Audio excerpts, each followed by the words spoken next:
साथ आपका इस वीडियो में स्वागत है। आज हम एक महत्वपूर्ण विषय पर चर्चा करने जा रहे हैं जिसका शीर्षक है संधि। संधि जब कभी हम व्याकरण की किताबों में पढ़ते हैं तो हमें लगता है कि यह एक कठिन विषय है, लेकिन आज जिस प्रकार से इसे मैं आपके सामने प्रस्तुत करने जा रही हूँ, आपको इसे जानने के बाद या इसे पढ़ने के बाद लगेगा कि यह एक सरल विषय है। तो आइए देखें संधि क्या है। संधि संधि संस्कृत भाषा का शब्द है जिसका अर्थ है मेल। दो वर्णों के मेल से होने वाले विकार या परिवर्तन को संधि कहते हैं। दो वर्णों के पास पास आने के फलस्वरूप जो विकार अथवा बदलाव आता है उसे ही संधि कहते हैं। जैसे उदाहरण से हम देखेंगे, हिम जमा आलय हिमालय। ये आगे हमने लिखा है कि ये स्वर संधि है। किस प्रकार से है ये हम बाद में देखेंगे। दूसरा है वाग जमा ईश वागीश, यह एक व्यंजन संधि है। तीसरा है मनः जमा रथ मनोरथ, यह एक विसर्ग संधि है। इस प्रकार यदि हम देखें तो संधि तीन प्रकार की होती है। पहली है स्वर संधि, दूसरी व्यंजन संधि, तीसरी विसर्ग संधि। हम इन्हें एक के बाद एक लेंगे और इनकी चर्चा एक के बाद एक करेंगे। आज हम सबसे पहले स्वर संधि के विषय में जानेंगे कि स्वर संधि क्या है और कितने प्रकार की है। देखिए, स्वर संधि क्या है?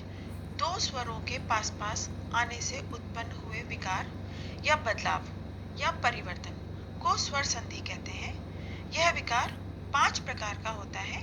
इसी अनुसार स्वर संधि 5 प्रकार की होती है। और वह कौन कौन सी होती है?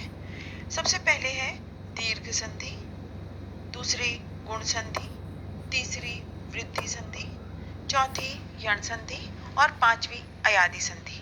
अब हम इन्हें अलग अलग करके देखते हैं। सबसे पहले हमारे सामने है दीर्घ संधि। जब एक स्वर के दो रूप, कौन से दो रूप? ह्रस्व और दीर्घ।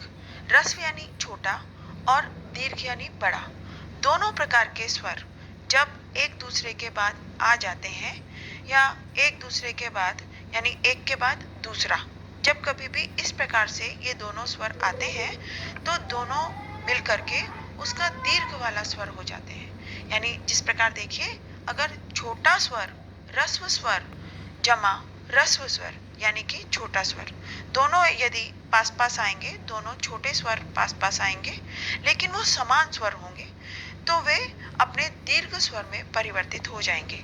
हम इनके कुछ उदाहरण देखते हैं।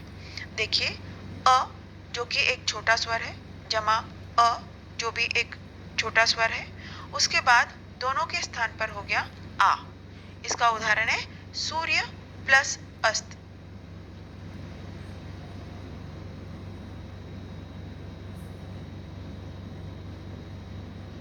देखिए, सूर्य जमा अस्त यानी सूर्य का अ और अस्त का अ मिलकर बना आ, इसलिए ये बना सूर्यास्त।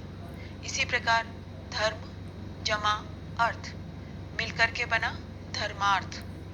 आगे देखिए, ई जमा ई, दोनों छोटे ई है जो मिलकर के क्या बने हैं? बड़ा ई बने हैं। तो इसका उदाहरण है कवि जमा इंद्र कवींद्र, रवि जमा इंद्र रवींद्र।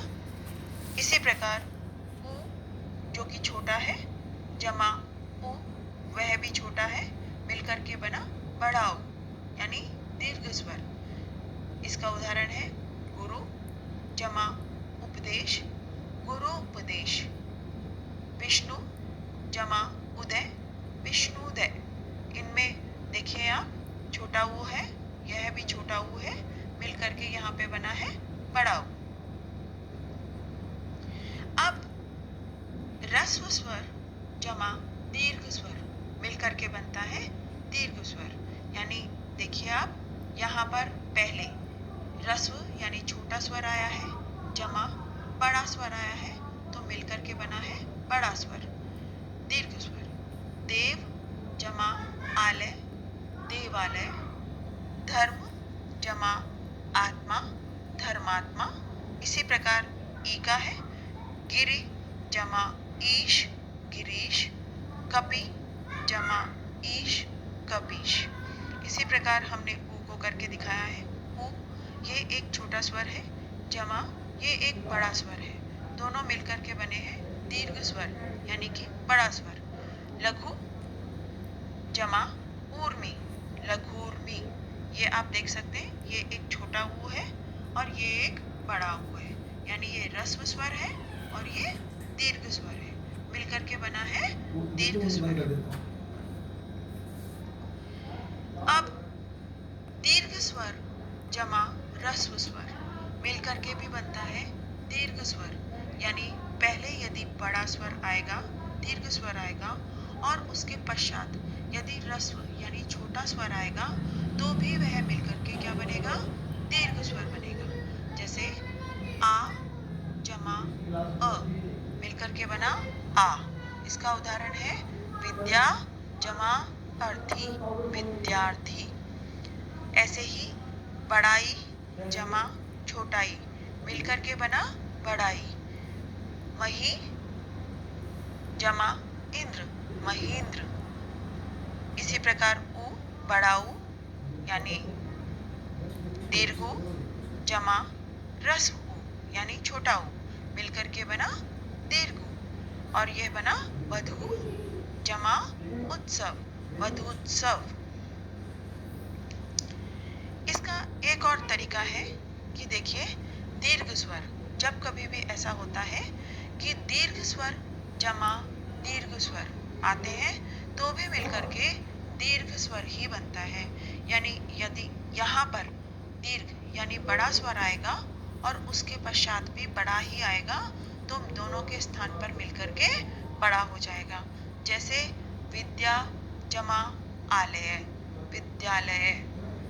नदी जमा ईश, नदीश। सरयू जमा ऊर्मी, सरयूर्मी।